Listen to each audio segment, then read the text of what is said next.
All right, let's dive into one of literature's most beloved and, let's be honest, most disastrous characters, Mister Meddle.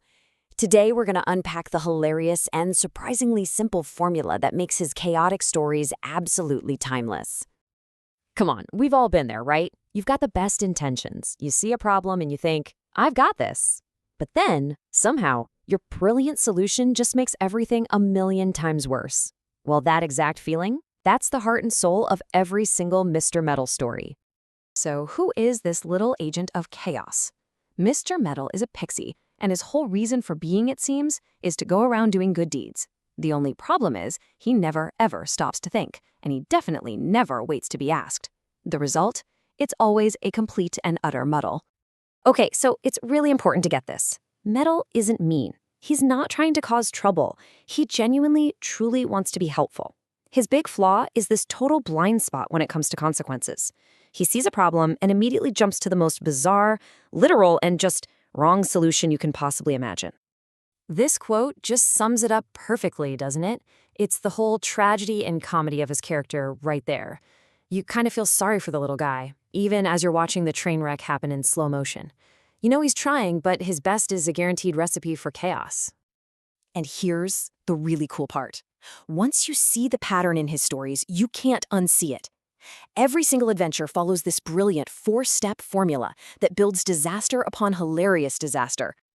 Okay, so here's the magic formula. Step 1, it always kicks off with a good intention. Meddle sees someone with a problem he thinks he can solve. That leads straight to step 2, the terrible idea. This is usually some magical shortcut that makes absolutely no sense.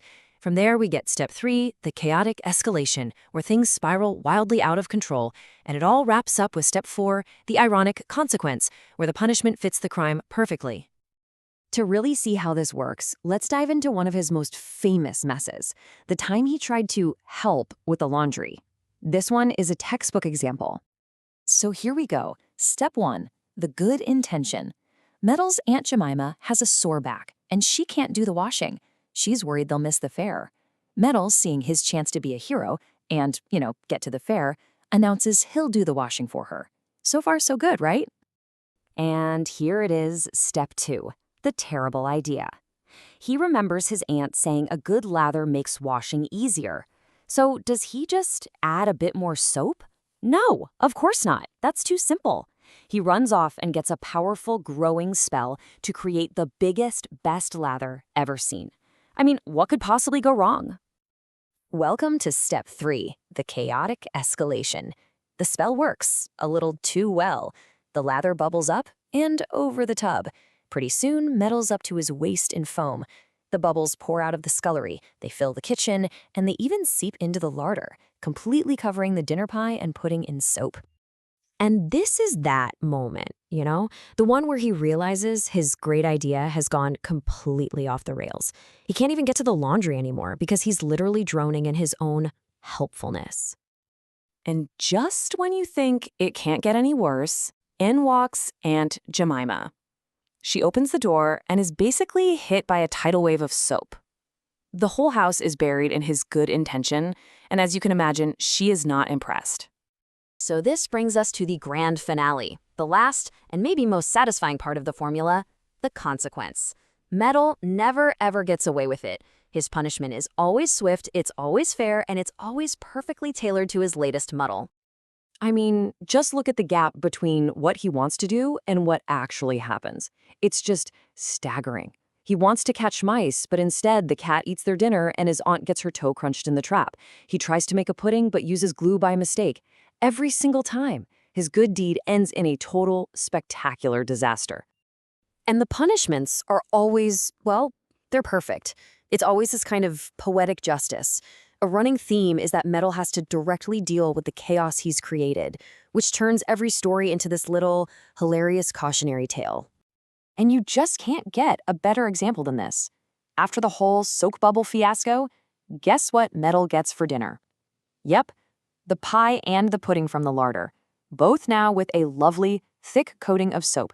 He literally has to eat his own mess. It's just the perfect ending. So why do we love this little guy so much? Why does this simple, repeatable formula work so well?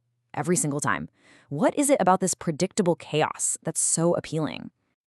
I think it's because we're all in on the joke. The fun isn't wondering if things will go wrong. We know they will.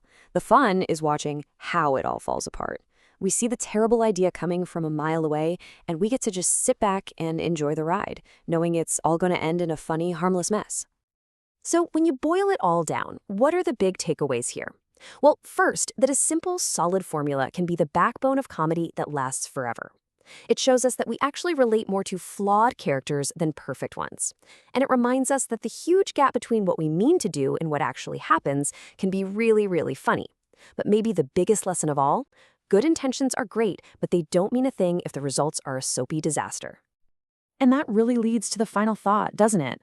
Mr. Meddle's fundamental problem is that he never stops to ask if his help is actually wanted or needed. It makes you wonder, in our own lives, how often do we cross that very fine line between genuinely helping someone and just meddling? Something to think about. Thanks for tuning in.